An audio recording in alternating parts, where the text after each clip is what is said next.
کچھ زنانہ ٹائپ لوگ ہوتے ہیں نا، خواتین کے پاس جا کے بیٹھ جاتے ہیں. اس طرح کچھ خواتین ہوتی ہیں جو روزانہ 2 گھنٹے کے لیے گھر سے نکلتی ہیں، کبھی اس خاتون کے پاس بیٹھیں، کبھی اس خاتون کے پاس بیٹھیں، اور لگائی بجھائی کا عمل کیا اور واپس کئی گھر اجاڑ کے آ گئیں.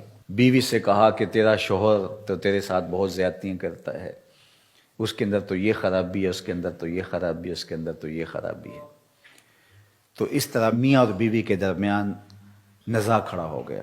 اگر ان کی زندگی گزرے بھی تو تلخ گزرے گی، نہیں تو طلاق پر نتیجہ پہنچے گا. اور طلاق جب ہوتی ہے اللہ کا عرش بھی کانپ اٹھتا ہے. یہ کوئی چھوٹی بات نہیں ہے. شیطان پانی کے اوپر تخت بچھا کے بیٹھ جاتا ہے اور اپنے چیلوں چانٹوں کو بھیجتا ہے کہ جاؤ ابن آدم میں بدکاریاں پھیلاؤ. کوئی کہتا ہے میں چوری کروا کے آیا ہوں، کہتا واہ واہ بڑا اچھا کام کیا تم نے. کوئی کہتا ہے میں ڈاکہ زنی کی ترغیب دی فلاں شخص کو اور اس نے ڈاکہ کیا، وہ رہزنی کے کام پہ لگ گیا، کہتا تم نے بہت اچھا کام کیا. ایک کہتا ہے کہ میں یہ کیا، میں نے یہ کیا. وہ سب کو داد و تحسین سے نوازتا ہے. لیکن ایک شخص آتا ہے کہتا ہے کہ میں میاں بیوی کے درمیان اختلاف کھڑے کیے اور آج طلاق واقع ہو گئی. تو شیطان اٹھ کے کھڑا ہو جاتا ہے اور باہوں میں سمیٹ لیتا ہے، کہتا ہے کام تو نے کیا ہے. تو میرے اور آپ کے آقا و مولا حضور ختمی المرتبت صلی اللہ علیہ وآلہ وسلم نے ارشاد فرمایا لیس منا من خبب امرأة علی زوجہا ولیس منا من خبب عبدا علی سیدہ. جس نے بیوی کو شوہر کے خلاف ابھارا یا غلام کو آقا کے خلاف کیا، فرمایا ہمارے ساتھ اس کا کوئی تعلق نہیں ہے. بیوی کو جا کے شوہر سے بدزن کرنے کی کوشش کی، فرمایا ہمارے ساتھ اس کا کوئی تعلق نہیں ہے. میرا دین چغل خوری کا دین نہیں ہے، میرا دین محبت پھیلانے کا دین ہے.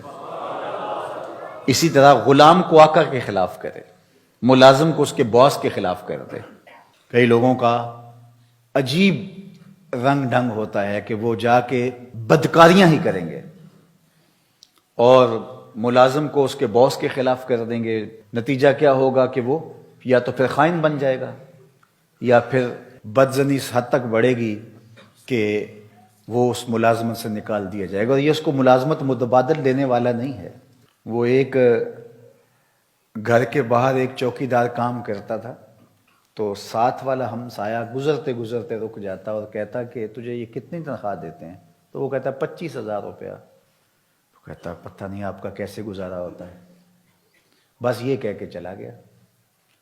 اور یہ جہاں سے تنخواہ لیتا ہے اس کو دشمن سمجھنے لگا اور سامنے والے کو اپنا ہمدرد سمجھنے لگا اور زندگی میں تلخی بھرنا شروع ہو گئی. اب اس نے جملہ صرف اتنا ہی کہا، اوہ بڑی مشکل، پھر آپ کا تو کیسے گزارا ہوتا ہوگا؟ یہ تو ماشاءاللہ ان کے تو پاس بڑی جائیداد ہے، بڑے پیسے ہیں، یہ آپ کو اتنی تنخواہ دیتے ہیں؟ تو مجھے آپ دے دیجئے، آپ اس کو رکھ لیجئے، 50,000 روپے آپ لے لیجئے. لیکن وہ اپنے چوکیدار کو 20,000 دے رہا ہے. اس کو جا کے پوچھو تو وہ 20,000 روپیہ دے رہا ہے، لیکن اس کے کان میں گزرتے گزرتے کہہ دیا. تو آج اس معاشرت کے اندر تشدد، افتراق، ایک دوسرے کے خلاف نفرت پھیلانا، یہ ایک مشغلہ بن گیا ہوا ہے. خاندانوں کے اندر ایسے لوگ ہوتے ہیں، کچھ مرد ہوتے ہیں، کچھ خواتین ہوتی ہیں، جن کا کام ہی تفریق کی بدکاری کرنا ہے. اسی طرح کاروبار کے اندر بھی ایسے لوگ ہوتے ہیں جن کا کام تفریق کرنا ہے، بدکاری کرنا ہے، اور وہ لوگوں کو ایک دوسرے سے دور کرتے رہتے ہیں.